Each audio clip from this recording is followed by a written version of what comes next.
మరణాత. అందరికీ మరణాత. ప్రియమైన దేవుని పిల్లారా, మన ప్రభు అయిన యేసుక్రీస్తు నామమున కృపా సమాధానములు మీకు మెండుగా కలుగునుగాక. ఆమేన్. పరిశుద్ధ గ్రంథము తెరచి దేవుని యొక్క వాక్యము చదువుదాము. హెబ్రీలకు రాసిన పత్రిక 6వ అధ్యాయము 4వ వచనం నుండి 6వ వచనం వరకు మన యొక్క వాక్య భాగమైనది. అయితే మొదటి నుండి చదువుదాము. హెబ్రీలకు రాసిన పత్రిక 6వ అధ్యాయము మొదటి 6 వచనములు చదువుదాము. కాబట్టి నిర్జీవ క్రియలను విడిచి మారు మనసు పొందుటయు, దేవుని అందలి విశ్వాసమును బాప్తిస్మములను గూర్చిన బోధయు, హస్త నిక్షేపణమును, మృతుల పునరుత్థానమును, నిత్యమైన తీర్పును అను పునాది మరలా వేయక క్రీస్తును గూర్చిన మూలోపదేశము మాని సంపూర్ణుల మగుటకు సాగిపోదము. దేవుడు సెలవిచ్చిన ఎడల మనమాలాగు చేయుదము. ఒకసారి వెలిగింపబడి పరలోక సంబంధమైన వరమును రుచిచూచి పరిశుద్ధాత్మలో పాలివారై దేవుని దివ్యవాక్యమును, రాబోవు యుగ సంబంధమైన శక్తుల ప్రభావమును అనుభవించిన తరువాత తప్పిపోయిన వారు తమ విషయములో దేవుని కుమారుని మరలా సిలువ వేయుచు బాహాటముగా ఆయనను అవమానపరుచుచున్నారు.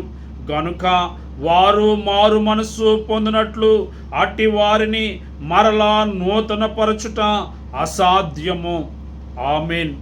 మహాగణుడా, సర్వశక్తిమంతుడా, చదవబడిన వాక్యమును ఏకీవించిన బిడ్డలను నీకు సమర్పిస్తూ ఉన్నాము.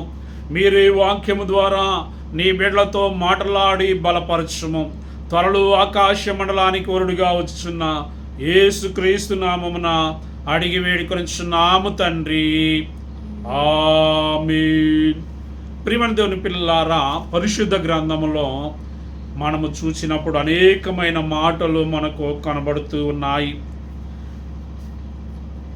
ఒకటి, యేసుక్రీస్తు ప్రభు వారి యొక్క శిలువ కార్యము. 2000 సంవత్సరములకు పూర్వము దేవుడు నరుడిగా ఈ లోకములో జన్మించారు. యేసుక్రీస్తుగా పిలువబడ్డారు. ఆ యేసుక్రీస్తు ప్రభువే 33.5 సంవత్సరములు ఈ భూమి మీద జీవించారు. 3.5 సంవత్సరములు ఆయన విస్తారమైన సువార్త ప్రకటించారు. ఎన్నో ప్రార్థనలు చేశారు. చివరకు ఆయన నరుల యొక్క పాప భారం అనబడే సిలువను మోసారు. అన్యాయపు తీర్పును పొందిన ఆయన శత్రువులకు అప్పగింపబడ్డారు. రామ సైనికులు ఆయనను సిలువకు అంటగొట్టారు. ఆయన శిరస్సు మీద ముండ్ల కిరీటము గుచ్చబడినది. ఆయన 2 చేతులు సిలువ మ్రానుకు అంటగొట్టబడినవి. ఆయన పాదములు ఒక పాదముపై మరి ఒక పాదమును ఉంచి ఆయన పాదములను సిలువ మ్రానుకు అంటగొట్టారు. అలాగే ప్రియమైన దేవుని పిల్లలారా, 3 మేకుల మధ్య యేసు ప్రభు వేలాడుచున్న సమయంలో ఆయనను ప్రక్కలో పొడిచినప్పుడు ఆయన శరీరంలో నుండి నీళ్లు, రక్తము కారెను. ఇవన్నీ మాకు తెలుసునండి అయ్యగారు అంటారు మీరు. అయితే ప్రియమైన దేవుని పిల్లలారా, గమనించండి. మనము చదివిన వాక్యములో ఉన్న ఒక మాటను మనము చూద్దాము. తప్పిపోయిన వారు ఎవరంట? చెప్పండి. తప్పిపోయిన వారు. దైవజనులైన దేవదాసయ్య గారే ఈ వచనాలను గురించి మాట్లాడుతూ బైబిలులో చాలా కఠోరమైన మాటలు ఇవి అన్నారు.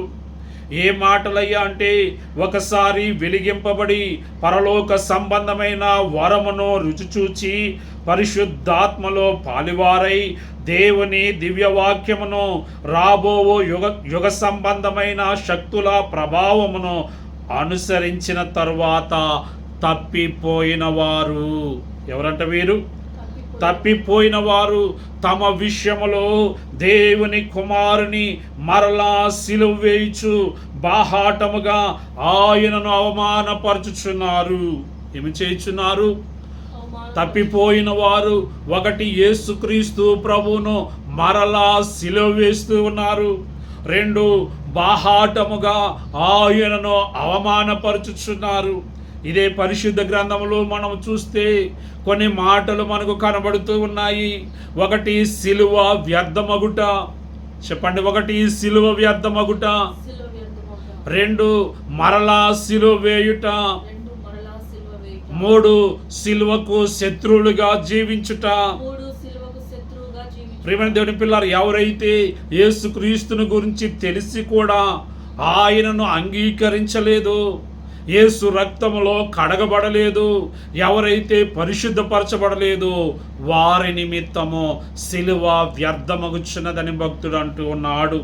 ప్రియమైన దేవుని పిల్లలారా గమనించండి, దైవజనులు దేవదాసయ్య గారు చెప్పిన మాట ఏంటంటే, మారు మనసు లేని వారును, మారు మనసు కోరని వారును, తప్పు దిద్దుకొనని వారును, ఎంత గద్దించినా వినని వారును, ఎన్ని కష్టములు వచ్చినా మారని వారును ఈ వాక్యము దగ్గరకు వచ్చేసరికి కండ్లు మూసుకుంటారు.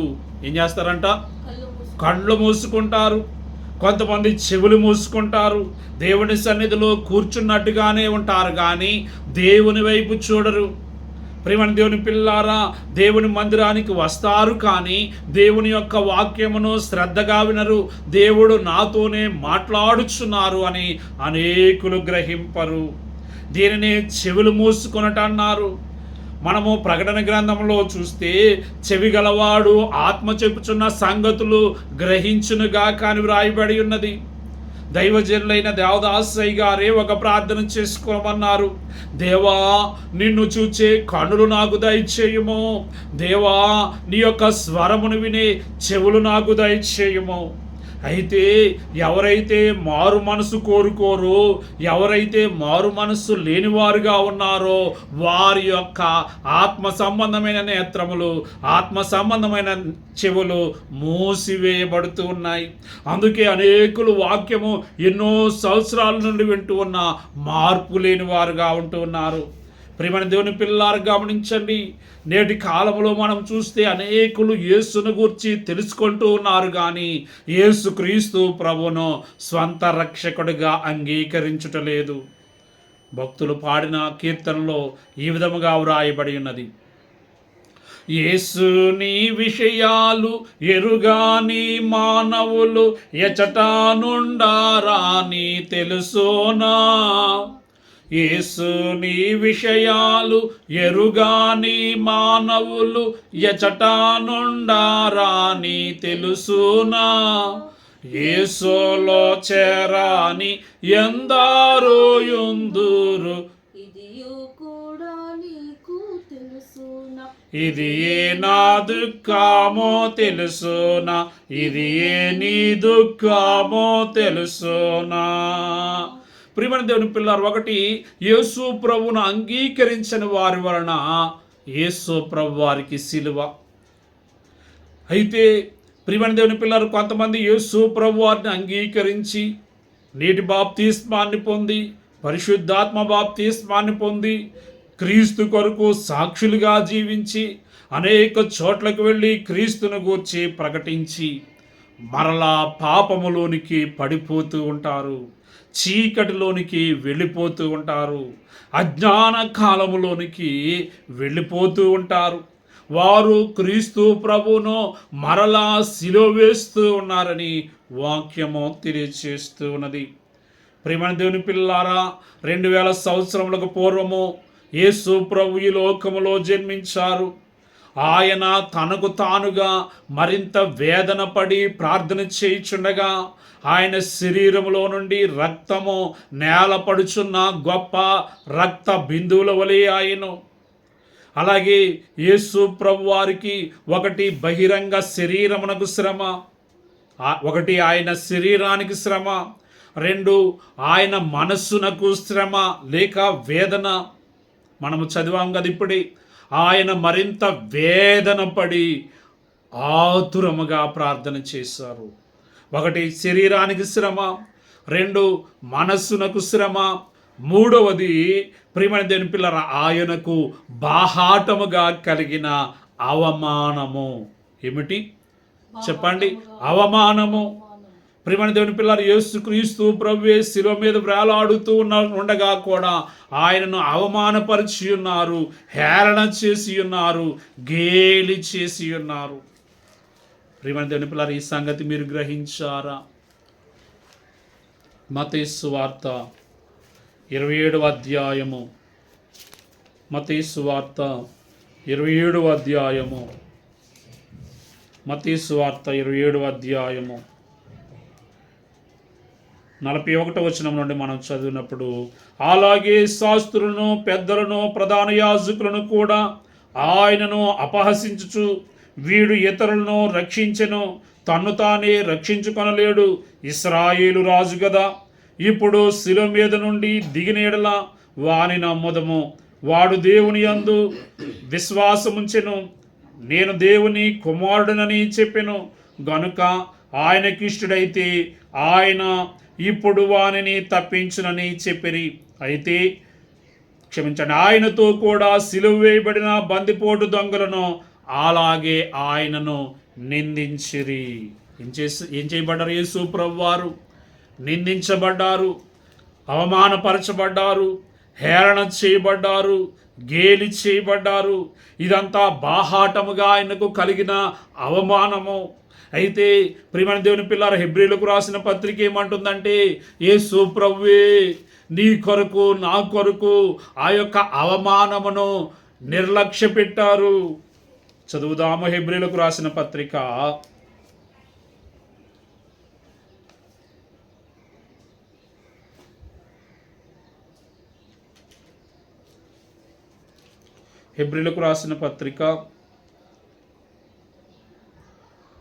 12వ అధ్యాయము, నేను చదువుచు ఉన్నాను, రెండవ వచనం మధ్యలో నుండి వినండి. ఆయన తన ఎదుట ఉంచబడిన ఆనందము కొరకై అవమానమును నిర్లక్ష్య పెట్టి శిలువను సహించి దేవుని సింహాసనం యొక్క కుడి పార్శ్వమున ఆసీనుడైను. యేసుక్రీస్తు ప్రభువారు ప్రియమైన దేవుని పిల్లారా ఎంతో శ్రమ పొందారు.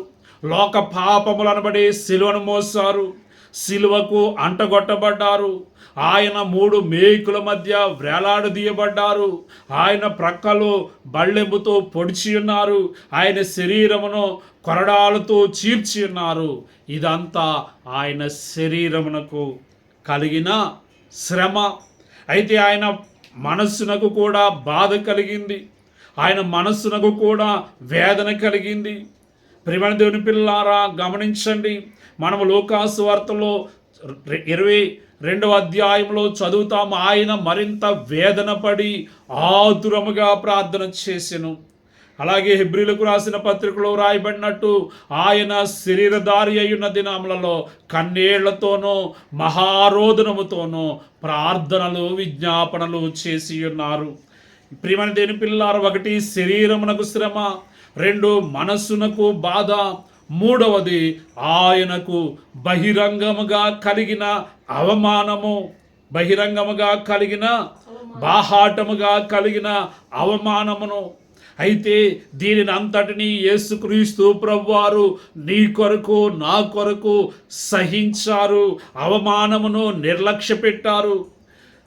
ప్రియమైన దేవుని పిల్లారా, అక్కడ హెబ్రీలకు రాసిన పత్రికలో వ్రాయబడిన మాట, తన ఎదుట ఉంచబడిన బహుమానము కొరకు.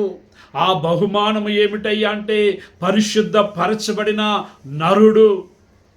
ప్రియమైన దేవుని పిల్లలారా గమనించండి, పాప బంధకాలలో నుండి ఒక నరుని విడిపించటానికి, నరకము నుండి తప్పించటానికి, పరిశుద్ధ పరచుట కొరకు, పరలోకమునకు వారసుడిగా చేయుట కొరకు యేసు ప్రభువే అవమానమును నిర్లక్ష్య పెట్టారు, శరీర రీతిగా శ్రమ పొందారు. ఆయన మనస్సునకు కూడా వేదన కలిగింది. ఆయన శిలువ శ్రమను సహించారు, ఓర్చుకున్నారు, జయించి ఉన్నారు. తండ్రి కుడి పార్శ్వమునకు ఆయన ఆరోహణమయ్యారు. అయితే ప్రియమైన దేవుని పిల్లారా గమనించండి, ఆయనను మరలా శిలువ వేయుట చాలా ప్రమాదకరమైన కార్యమైనది. ఓ విశ్వాసి, ఇది క్రైస్తవులను గూర్చి వ్రాయబడిన మాట. నేను క్రీస్తు ప్రభువును అంగీకరించాను, నేను మందిరానికి వెళ్ళుచున్నాను, బైబిల్ చదువుతున్నాను, పాటలు పాడుతూ ఉన్నాను అనుకొనుచున్న వారికి ఇక్కడ రాయబడిన మాట, నీవు ఆయనను మరలా సిలువ వేస్తూ ఉన్నావేమో. ఏ విషయంలో నీవు ప్రభువును మరలా సిలువ వేస్తూ ఉన్నావో, నీవు దేవుని యొక్క వాక్యమును అనుసరించి జీవించినంత కాలము నీవు ప్రభువును సింహాసనం మీద ఉంచిన దానవు వాడవవుతావు. దైవజనుడి దేవదాసయ్య గారు 2 సింహాసనాలను గూర్చి చెప్పారు. అలాగే రెండు సింహాసనాలను గూర్చి చెప్పారు. అలాగే 2 సిలువలను గూర్చి చెప్పారు.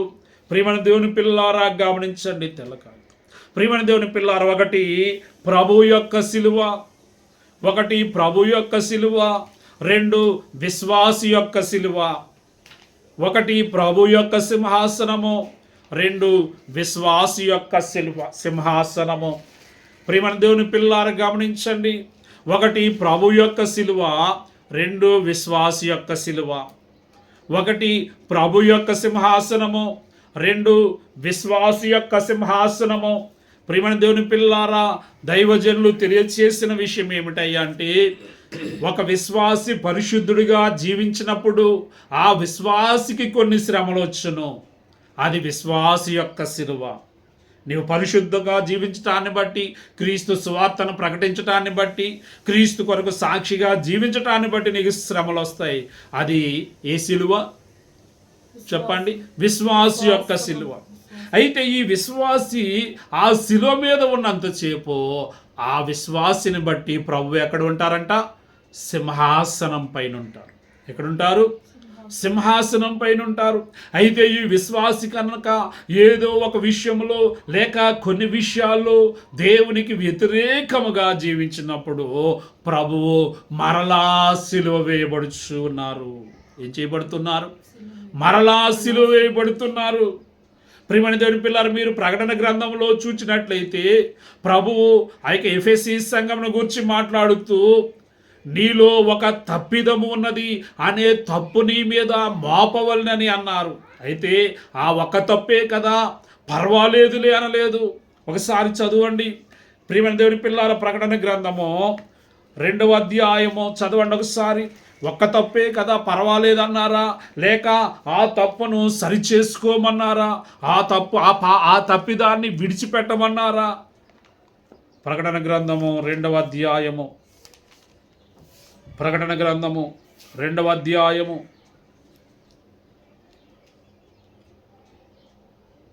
4-5 వచనములు చదువుదాము.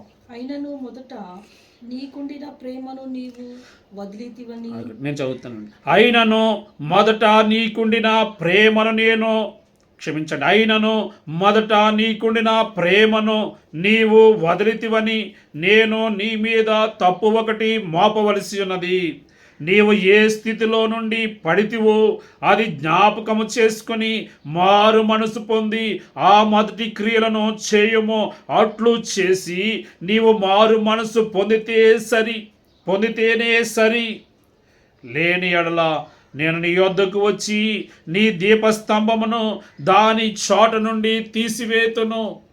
ఏ స్థితి నుండి పడితివో ఎరిగి ఆ స్థితిలో సేవ సాగించుము.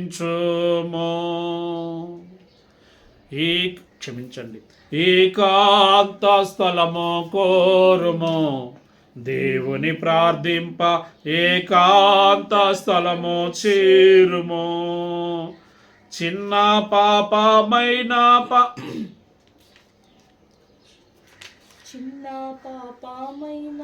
ఆత్మ, ఒకసారి నేను పాడుతున్నాను వినండి.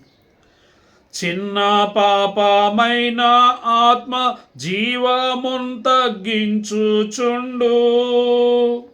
చిన్న పాపమైన ఆత్మ జీవమున్ తగ్గించుచుండు.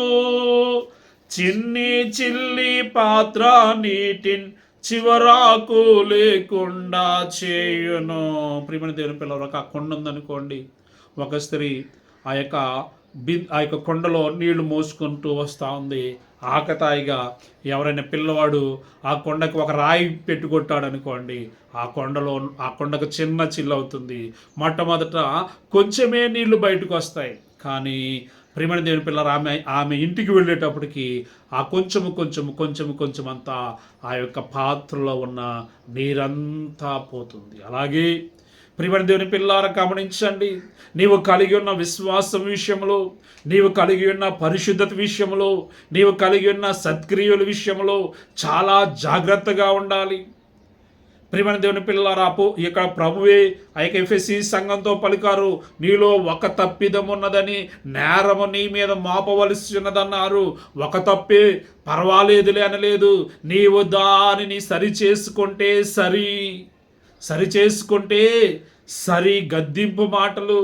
ప్రియమైన దేవుని పిల్లారా, కొందరికి ఈ గద్దింపు మాటలు ఇష్టం ఉండవు. ప్రియమైన దేవుని పిల్లారా, అపోస్తులైన పౌలు గారు అంటాడు, వాక్యమును బోధించుము, ఖండించుము, బుద్ధి చెప్పుము.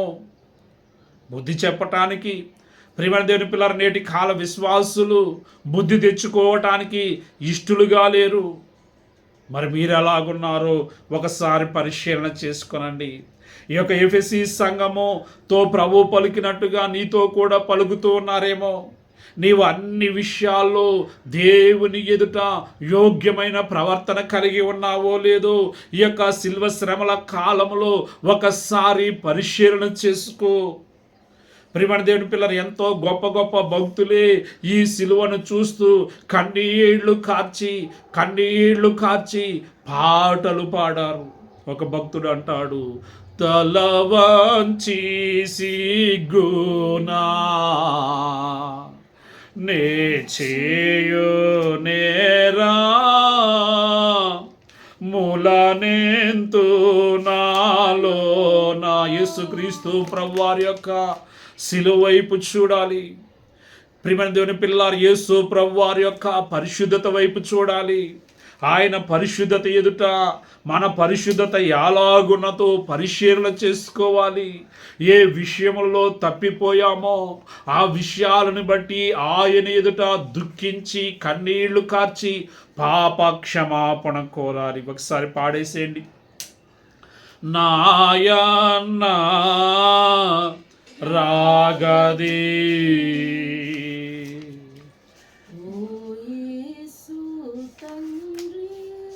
నాయన్న రాగది ఓ యేసు తండ్రి నాయన్న రాగది తల వంచి సిగ్గునా నే చేయు నేరా మూలనెంతు నాలోనా తల వంచి సిగ్గునా నే చేయు నేరా మూలనెంతు నాలోనా పలుమారు నీ గాయములా గిలికి శ్రమపరచునా పలుమారు నీ గాయములా గెలికి శ్రమపరచునా కలదోషములకై ఇప్పుడు విలపించి వేడుకొందు. భక్తుడు ఏమంటూ ఉన్నాడు ఒకసారి గ్రహించండి. కలదోషములకై ఇప్పుడు విలపించి వేడుకొందును. భక్తులు అంటూ ఉన్నారు, సిలువను చూచుకొలది శిల సమానమైన మనసు నలిగి కరిగి నీరగుచ్చున్నది. నేటి కాలములో ప్రియమైన దేవుని పిల్లారు, ఎంతో భయంకరమైన పాపక్రియలు జరుగుతూ ఉన్నాయి. ప్రియమైన దేవుని పిల్లారు, గమనించండి. ఒకరిని చూచి మరి ఒకరు ఇంకా భయంకరమైన పాపములు చేస్తూ ఉన్నారు. విశ్వాసులు కూడా ఇది పాపమే కాదు అనే పరిస్థితుల్లోనికి వచ్చి వేస్తూ ఉన్నారు. నీకు పాపం అంటే ఏంటో తెలియాలంటే, నీవు ఎంత భయంకరమైన పాపిగా ఉన్నావో నీకు తెలియాలంటే ప్రభు యొక్క సిలువను చూడాలి. ఓ విశ్వాసి, ఇక్కడ భక్తుడు ఏమంటున్నాడు? ప్రభువా, నీవు పొందిన శ్రమలను నేను జ్ఞాపకము చేసుకుంటానయ్యా, ధ్యానము చేస్తానయ్యా. నీ యొక్క గాయాలలోనికి నేను చొచ్చి నీ ప్రేమను నేను తెలుసుకుంటాను. నీ ప్రేమను నేను తెలుసుకున్న తరువాత తల వంచి సిగ్గున నే చేయు నేరములను నేను ఎంచుతానంటే, నేను చేయు నేరాలను నీ ఎదుట ఒప్పుకుంటాను. ప్రభువా, అనేక మార్లు నీ గాయములను నేను కెలికి ఉన్నాను, నీ గాయములను నేను రేపి ఉన్నాను, నన్ను క్షమించుమని వేడుకున్నాడు. ప్రియమైన దేవుని పిల్లలారా, 2000 సంవత్సరములకు పూర్వము యేసు ప్రభువును సిలువకు అప్పగించిన వారు యూదులే. వారు కూడా స్వజనాంగమే. ఆ యొక్క అన్యుడైన హేరోదు, అన్యుడైన రోమా గవర్నర్ అయిన పిలాతు యేసు ప్రభువుని సిలువ మరణం నుండి తప్పించడానికి ప్రయత్నిస్తే వారు సిలువ వేయమో అని కేకలు వేశారు. యోహాను రాసిన సువార్తలో 1వ అధ్యాయము 11వ వచనములో ఆయన తన స్వజనుల యొద్దకు వచ్చెను. ఎవరి యొద్దకు వచ్చారు? ఆయన తన స్వజనుల యొద్దకు వచ్చెను, కానీ వారు ఆయనను స్వీకరించలేదు, అంగీకరింపలేదు. ప్రియమైన దేవుని పిల్లల, మెస్సియా కొరకు ఎదురు చూచిన యూదుల యొద్దకు మెస్సియా వచ్చినప్పుడు వారు ఆయనను అంగీకరించలేదు. ఆయన తన స్వకీయుల యొద్దకు వచ్చెను, ఆయన స్వకీయులు ఆయనను అంగీకరింపలేదు. ప్రియమైన దేవుని పిల్లారా, స్వకీయులు అనగా నేటి కాలమున ప్రతి క్రైస్తవురాలు, ప్రతి విశ్వాసి. కొంతమంది అనొచ్చు, మేము ఫలాని సంఘం వారమని. నీవు ఏ సంఘము వాడవైనా, ఏ సంఘమునకు సంబంధించిన స్త్రీవైనా, నీవు క్రీస్తు రక్తములో కడగబడ్డావు గనుక, క్రైస్తవుడు అయ్యావు గనుక, నీవు క్రీస్తు ప్రభు వారి యొక్క గాయములను మరలా రేపకూడదు. నీ కొరకు యేసు ప్రభువారు 2000 సంవత్సరములకు పూర్వము తనకు తానుగా రక్తమును కార్చారు, తనకు తానుగా శిలువ మరణానికి అప్పగించబడ్డారు. ఆయన శ్రమ పొందుటకు ఇష్టపడి శ్రమలు పొందారు, అవమానమును నిర్లక్ష్య పెట్టారు. అయితే ఆయన రక్తములో కడగబడిన నీవు, పరిశుద్ధపరచబడిన నీవు మరలా పాపము వైపు మరలకూడదు. పాపము మరలా చేయకుండునట్టి ప్రయత్నములు చేయవలనని భక్తులు దేవదాసయ్య గారు తెలియచేసి ఉన్నారు. ప్రియమైన దేవుని పిల్లారా, మీ యొక్క ఆత్మీయ జీవితము ఎలాగున్నదో ఒక్కసారి పరిశీలన చేసుకునండి. ప్రియమైన దేవుని పిల్లారా, ఒకటి ప్రభు యొక్క సిలువ, మరి ఒకటి విశ్వాసి యొక్క సిలువ. విశ్వాసి సిలువ మీద ఉన్నంతసేపు ప్రభు సింహాసనం పైన ఉంటారు. విశ్వాసి కనుక నా ఇష్టానుసారముగా నేను జీవిస్తానంటే ప్రభు మరలా సిలువ మీదకి వెళ్ళిపోతారు. నీవు ప్రభువును మరలా సిలువ వేస్తూ ఉన్నావా, లేక ప్రభు యొక్క గాయములను మాన్పుచ్చు ఉన్నావా?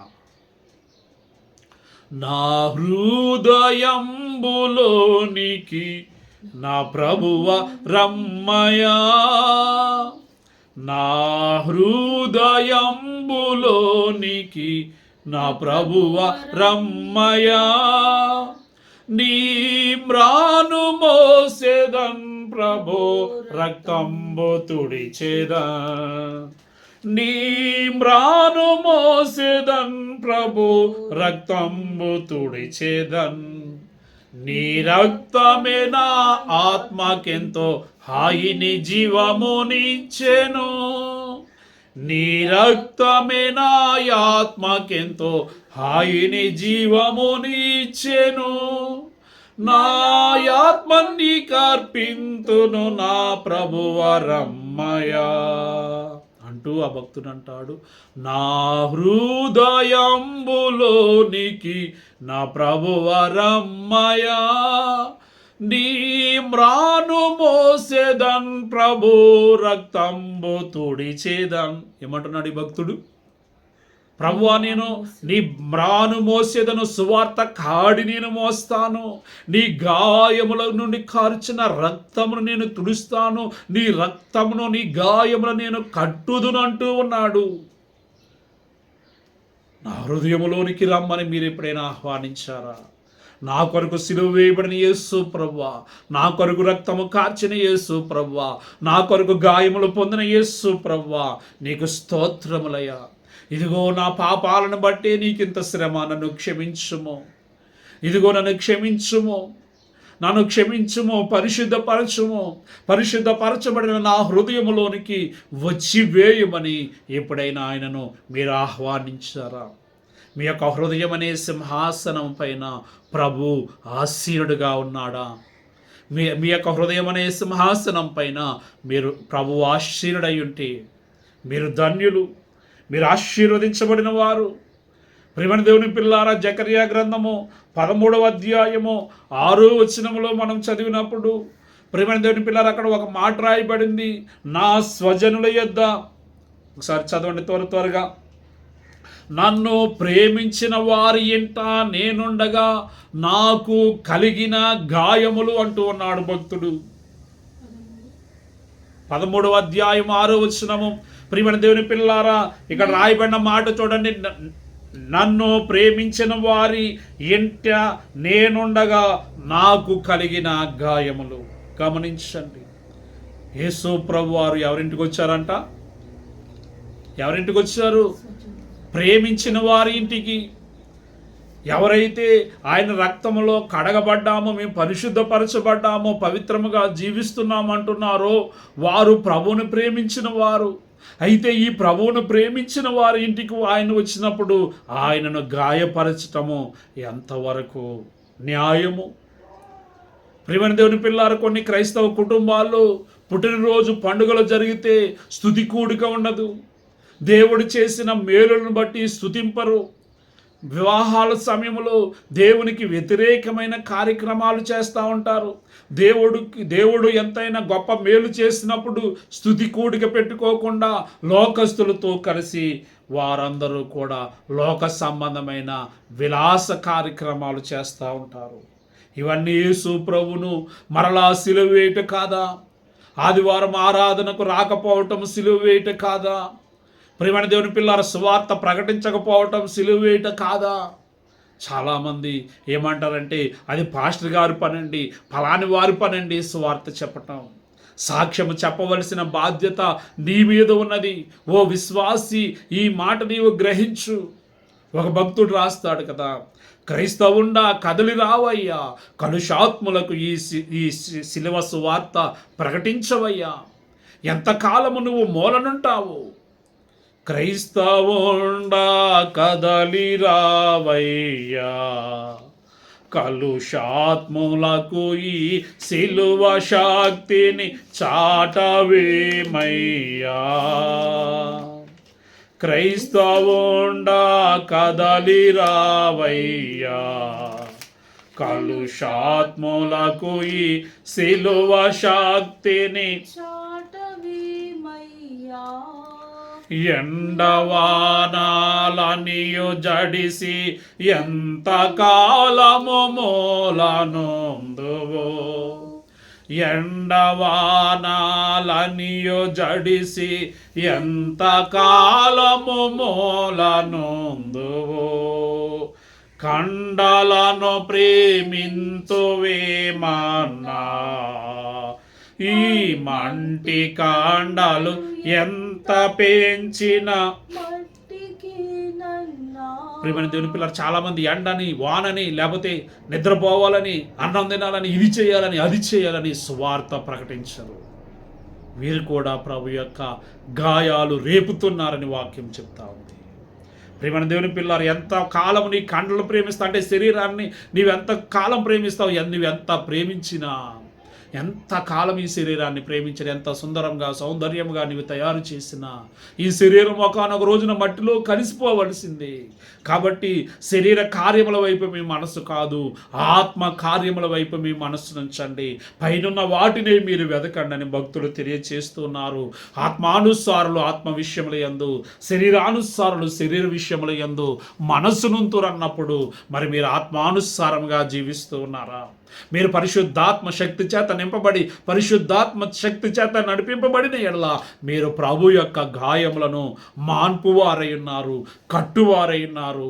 లేక నీవు ఇంకా ఏదో ఒక పాపములో, ఏదో ఒక చీకటిలో, ఏదో ఒక అంధకారమైన క్రియల్లో నీవు ఉన్న ఎడల ప్రభు యొక్క గాయములను నీవు రేపుచున్న వాడవై ఉన్నావు.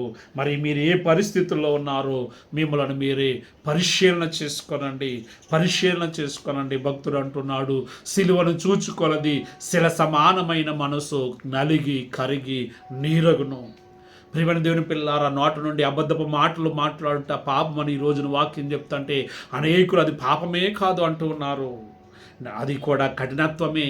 పాపము చేస్తూ పాపములో జీవిస్తూ పాపము కాదు అని చెప్పటం కఠినత్వమే. విగ్రహారాధన పాపము కాదనే వారు వచ్చేసారు. ప్రియమైన దేవుని పిల్లారు, త్రాగుడు పాపము కాదు, వ్యభిచారం పాపము కాదు అనేటట్టుగా ప్రజలు ఉన్నారు. అటువంటి పాపమును ముందు పాపమనే ఒప్పుకోవటం లేదు. నేను పాపములో ఉన్నానని గ్రహించని వారు అనేకులు, పాపమని గ్రహించి కూడా పాపము చేస్తూ ఉన్నవారు అనేకులు.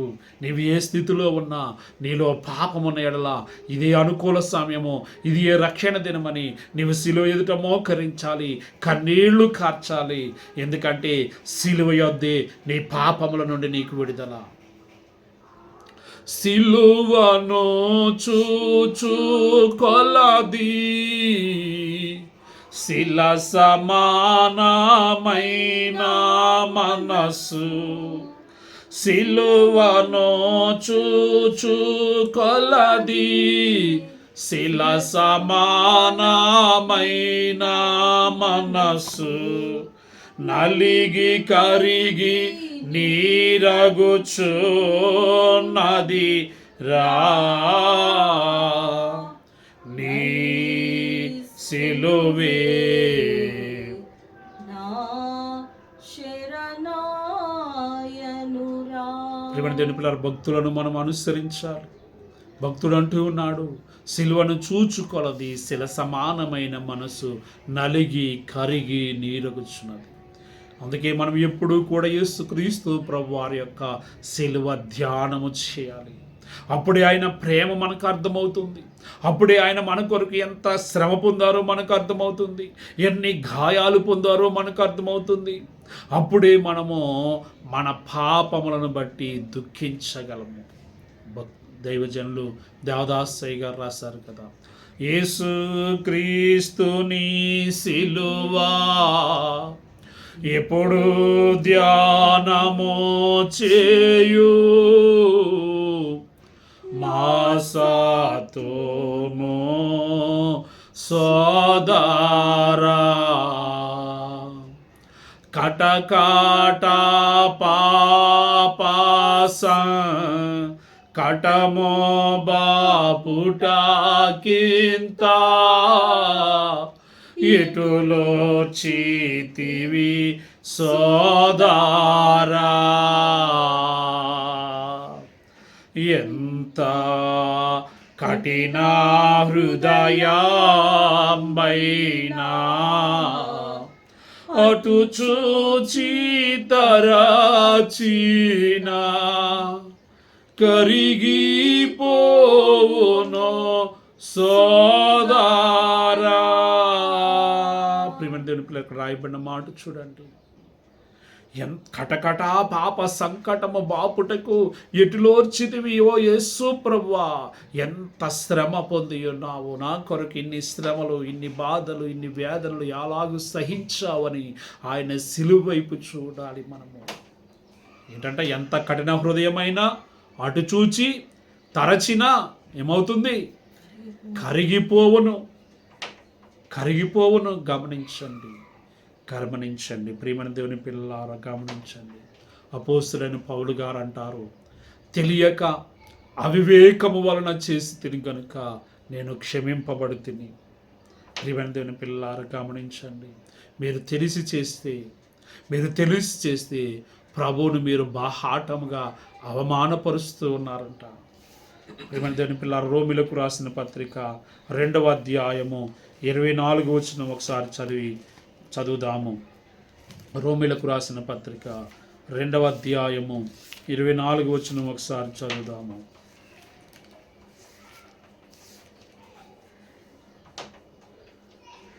ధర్మశాస్త్రమందు అతిశయించు నీవు ధర్మశాస్త్రము మీరుట వలన దేవుని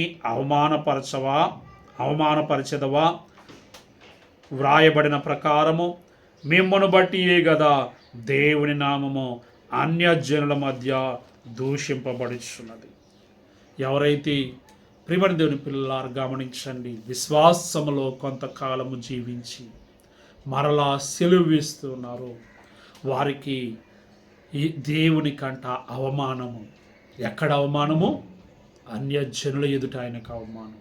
ఎక్కడ అవమానము చెప్పండి? అన్యజనుల ఎదుట అవమానము. ప్రియమైన దేవుని పిల్లలారా గమనించండి, మొట్టమొదట మనం చాలా జాగ్రత్తగా ఈ మాటలు వినండి. ఒక విశ్వాసి పరిశుద్ధముగా జీవిస్తూ పాపములో పడిపోయాడు. ఆ వ్యక్తిని బట్టి ప్రభు ఎక్కడున్నారు? సిలువపై ఉన్నారు. ఇది ఒక గుంపు. ప్రియమైన దేవుని పిల్లారా, రెండవ గుంపు అన్యజనులు. ఈ యొక్క అన్యజనులు ఏమంటారు? ఈ అన్యజనుడు ఏమంటాడు? నువ్వు మొన్నటి వరకు ప్రతి ఆదివారం మందిరానికి వెళ్ళేదానవుగా, వాక్యం చదివేవాడుగా, దేవుడు అనేదానవుగా, ఇప్పుడు నీ భక్తి ఏమైపోయింది, ఇప్పుడు నీ దేవుడు ఏమైపోయాడు అంటారు. అక్కడ కూడా ప్రభువుకు సిలువ. అంటే ఒకటి, తప్పు చేసిన విశ్వాసి ఎదుట ప్రభువుకి సిలువ. 2, అన్యజనుల ఎదుట ప్రభువుకి సిలువ. అలాగే ప్రియమైన దేవుని పిల్లారా, ఒక పాపి అయిన మనుషుడు పరిశుద్ధుడిగా మార్చబడినప్పుడు దేవదూతలు ఏం చేస్తారు? సంతోషిస్తారు, పండుగ చేసుకుంటారు. అలాగే ఒక పరిశుద్ధుడు పాపములో పడిపోయినప్పుడు కూడా ఈ దేవదూతలు దుఃఖిస్తారు. అయ్యో, ప్రభు యొక్క గాయాలు ఈ వ్యక్తి రేపుచున్నాడని బాధపడుతూ ఉంటారు. అలాగే పరలోక పరిశుద్ధులు ఆత్మస్వరూపులై ఉన్నారు కనుక వారికి కూడా ఈ యొక్క పడిపోయిన విశ్వాసిని బట్టి దుఃఖము, వారి ఎదుట కూడా ప్రభువుకు సిలువ. అలాగే ప్రియమైన దేవుని పిల్లారు గమనించండి, నీ కొరకు నా కొరకు సిలువ వేయబడిన యేసు ప్రభు, సమాధి చేయబడిన యేసు ప్రభు పునరుత్థానుడై సజీవంగా తిరిగి లేచి పరలోకమునకు ఆరోహణమయ్యారు.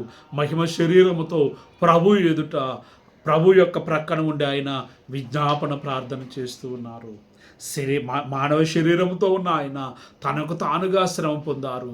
మహిమ శరీరంతో ఉన్న ఆయనను శ్రమ పెట్టుట ఎంతవరకు న్యాయమో ఒకసారి మీరు గమనించండి. ప్రియమైన దేవుని పిల్లలారా గమనించండి. 1, తప్పిపోయిన విశ్వాసి ఎదుట ప్రభువునకు సిలువ. 2, అన్యజనుల ఎదుట ప్రభువుకు సిలువ. 3, దేవదూతల ఎదుట ప్రభువుకు సిలువ. 4, పరలోక పరిశుద్ధుల ఎదుట ప్రభువుకు సిలువ.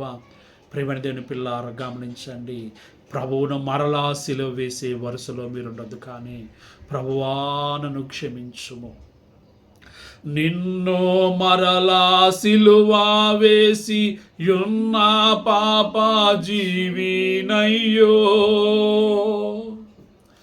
ఏకాంత స్థలము కోరుము, దేవుని ప్రార్థింప ఏకాంత స్థలము చేరుము. ఈ 40 దినాలు ఒక ప్రత్యేకమైన స్థలమును ఏర్పాటు చేసుకుని ఒక ప్రత్యేకమైన సమయంలో ప్రవేశించి ఆయన సిలువను ధ్యానము చేయాలి. ఆ సిలువ ధ్యానములో భాగముగా మన ప్రతి పాపమును ఆయన ఎదుట ఒప్పుకోవాలి. మేము ఏ పాపము లేని వారముగా ఉన్నామంటే మీరు ధన్యులే. మీరు ధన్యులే. ఆయన సిలువ కార్యాన్ని బట్టి మీరు స్తుతించండి. ప్రియమైన దేవుని పిల్లారా, మీరు ఇంకా ఏ ఒక్క విషయంలోనైనా అనేక విషయాల్లోనైనా తప్పిపోయిన వారుగా ఉంటే, ఎందుకంటే యాకోబు పత్రికలో కూడా భక్తుడు అంటాడు, మనం అనేక విషయాల్లో తప్పిపోవచ్చున్నాము. అందుకే పరిశుద్ధ గ్రంథాన్ని చాలా స్పష్టముగా, చాలా ఏకాగ్రతతో, ఆత్మతో నింపబడి చదవాలి. దేవుని ఆత్మశక్తి చేత నింపబడాలి. ప్రేమైన దేవుని పిల్లారా, మీలో ఇంకా ఏదైనా పాపం ఉంటే ఒకసారి పరిశీలన చేసుకునండి మీ హృదయాన్ని. ఏకాంత స్థలము కోరుము, దేవుని ప్రార్థింప ఏకాంత స్థలము చేరుము. 4వ చరణం. పాప క్రియలు అతి దుఃఖముతో ప్రభుని ఎదుట ఒప్పుకొనుము. పాప క్రియలు అతి దుఃఖముతో ప్రభుని ఎదుట ఒప్పుకొనుము. పాపము మరలా చేయనట్టి ప్రయత్నముల్ చేయవలెను. ఏమి చేయాలి? పాపము మరలా చేయనట్టి ప్రయత్నములు చేయాలి. మీరు చేస్తున్నారా? 8వ వచనం పాడదాము. నిన్ను మరలా సిలువ వేసి యున్న పాప జీవినయ్యో, నిన్ను మరలా సిలువ వేసి యున్న పాప జీవినయ్యో, నన్ను క్షమించుమని ఎన్న నరులు మారువారు. నన్ను క్షమించుము ప్రభు అన్న వారికే మారు మనసు వస్తుంది. చెడుగు మాని మంచి పనులు చేయకున్న పాప మగును, పడియు లేవాకున్న పాప మగును. చెడుగు మాని మంచి పనులు చేయకున్న పాప మగును, పాపములో పడి మరలా లేవకపోతే ఎంత పాపం అంటే అది గొప్ప పాపము. గొప్ప పాపమగును. పడియు లేవాకున్న గొప్ప పాప మగును. మీరు ఈ పాటలు పుస్తకం పట్టుకుని రోజంతా ఒక పాట తీసుకుని పాడేసుకోవాలి. అప్పుడే ఈ పాటల్లోని చరణాలు మీ యొక్క ఆత్మీయ జీవనాభివృద్ధికి ఉపయోగపడతాయి. నీవేదైనా కష్టంలో ఉంటే దేవుడు ఒక చరణం నీకు అందించి నేను బలపరుస్తారు. ఏకాంత స్థలము కోరుము, దేవుని ప్రార్థింప ఏకాంత స్థలము చేరుము. తప్పు వివరము చెప్పకుండా తప్పు మన్నించోమని అన్నా, తప్పుగానే ఉండు, తప్పు దారి వృద్ధి పొందు. కొంతమంది అంట ఏకాంత స్థలము 26వ చరణం.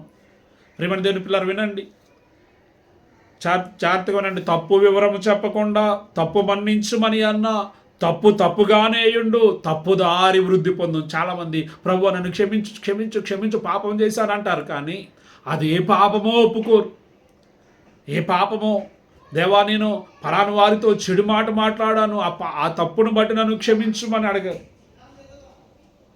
అలాగే దేవా ఈ తప్పు నేను మరలా చేయనని తీర్మానం చేసుకోవాలి. దేవా ఈ తప్పును బట్టి నీ గాయాలు నేను రేపాను, నన్ను క్షమించమనాలి. తప్పు పేరు చెప్పాలి, తప్పును విడిచిపెట్టాలి, యేసు రక్తములో కడుగబడాలి. అప్పుడే పరిశుద్ధత. తప్పు వివరము చెప్పకుండా తప్పు మన్నించుమని అన్నా, తప్పుగానే ఉండు, తప్పు దారి ఏకాంత స్థలము కోరుము. ఏ స్థలం కోరాలి? ఏకాంత స్థలము కోరి ఆ ఏకాంత స్థలములో ఏకాంత సమయంలో ప్రవేశించి నిన్ను నీవు సిలువ వైపు చూస్తూ పరిశీలన చేసుకోవాలి. 30వ చరణం పాడదాము.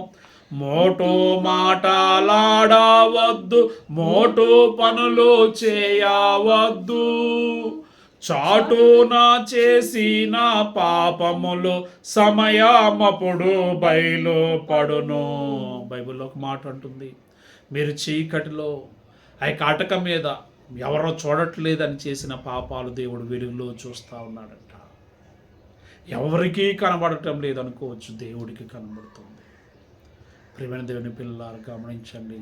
కీర్తనాకారుడు అంటాడు, దేవా నీ కనుదృష్టి నుండి నేను ఎక్కడికి వెళ్ళినా నేను దాక్కోలేను. సముద్రం కిందకి వెళ్ళాను, అక్కడనే ఉన్నావు. పాతాళానికి వెళ్ళానా, నేను ఎక్కడ నువ్వు ఉన్నావు ప్రభు అని నీ ఎదుట నుండి నేను ఎక్కడికి పారిపోలేను. గమనించండి, ప్రభువునకు మరుగై ఉన్నది ఏదియూ లేదు.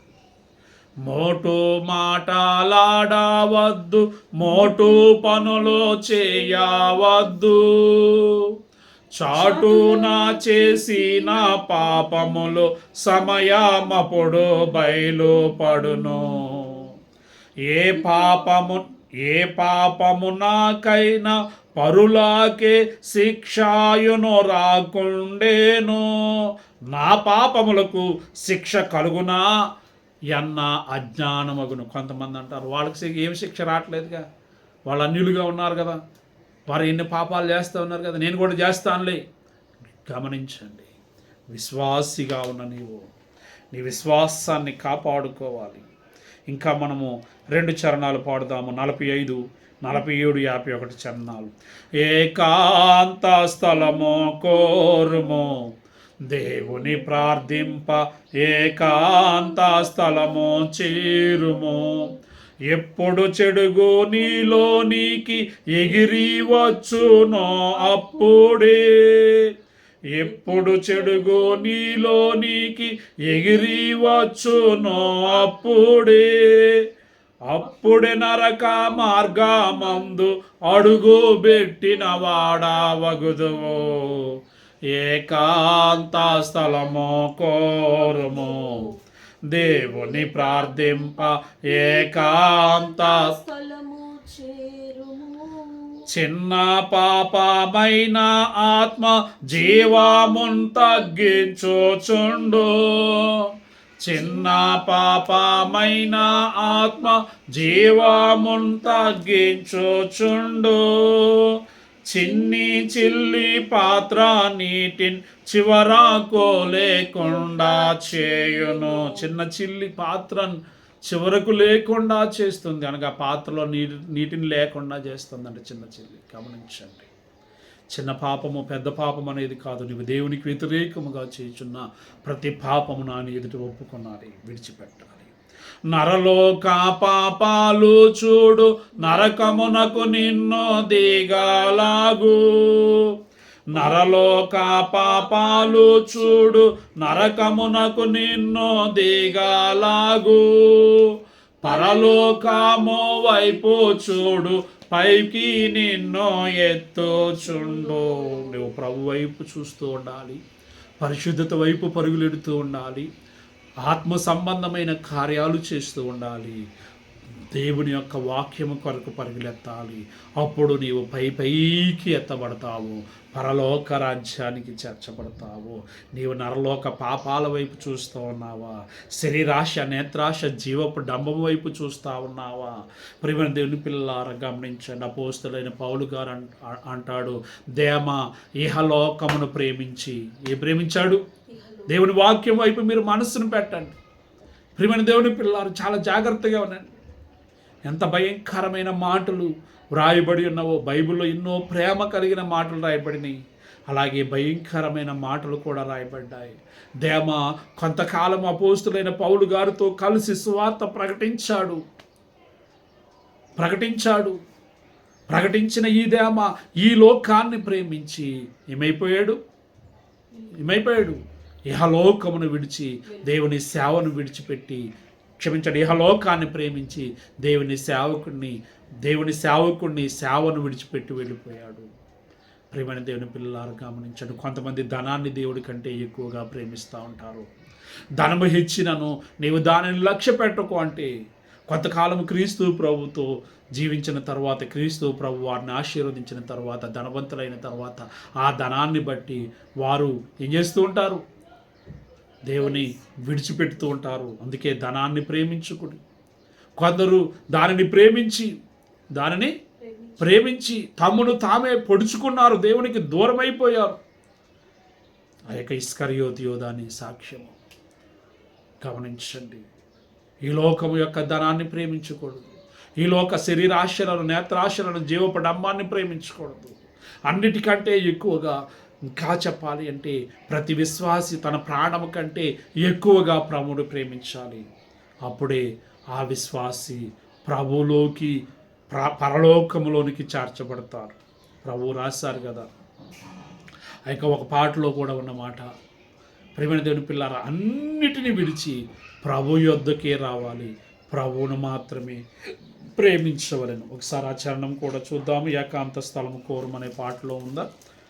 ఏకాంత స్థలము కోరుము, దేవుని ప్రార్థింప ఏకాంత స్థలము చేరుము. ఏకాంత స్థలము చేరి మోకాళ్ళ మీద ఉండి లోకాశాలను మదికి రాకుండా చూచుకొనుము. లోకాశాలను మదికి రాకుండా చూచుకొనుము. ఏకాంత స్థలము కోరుము, దేవుని ప్రార్థింప ఏకాంత స్థలము చేరుము. ప్రియమైన దేవుని పిల్లారు కాబట్టి రచరణము తర్వాత మీకు ఎప్పుడైనా జ్ఞాపకం చేస్తామో గమనించండి. మనము ఈ లోకమును, శరీరాశలను, నేత్రాశలను, జీవపు డంబాన్ని మనము విడిచిపెట్టాలి. యేసుక్రీస్తు ప్రభు వారి యొక్క శిలువ వైపు చూచినప్పుడు, ఆయన పరిశుద్ధత వైపు చూచినప్పుడు, ఆయన యొక్క శ్రమల వైపు చూచినప్పుడు మన కఠినమైన మనస్సు కరిగించబడుతుంది. కనుక ఈ యొక్క 40 దినములు మీరు ప్రభు యొక్క శిలువ వైపు చూస్తూ మీ ప్రతి పాపమును ఆయన ఎదుట ఒప్పుకొనండి. ప్రతి పాపమును ఆయన రక్తంలో కడుగుకొనండి, పరిశుద్ధపరచండి. ప్రభు యొక్క గాయములు రేపేవారి వరుసలో మీరుండకూడదు, కానీ ప్రభు యొక్క గాయములు కట్టేవారి వరుసలో మీరుండాలి. అట్టి కృప పరిశుద్ధాత్మదేవుడు మీ అందరికీ అనుగ్రహించును గాక. మహాగణుడా, మహోన్నతుడా, సర్వోన్నతుడా, సర్వశక్తిమంతుడా, విత్తబడిన ఈ వాక్యమును నీ బిడ్డల జీవితాల్లో ఫలింపచేయము. నీ బిడ్డలను బలపరచుము. 2వ రాకడకు సిద్ధపరచుకునము. త్వరలో ఆకాశ మండలానికి వరుడుగా వచ్చుచున్న యేసు నామమున అడుగుచున్నాము తండ్రి. మన ప్రభువైన యేసుక్రీస్తు కృపయు, తండ్రి దేవుని ప్రేమయు, పరిశుద్ధాత్మ సహవాసమును మీ అందరికీ తోడైనను గాక. God bless you all. మరణాత.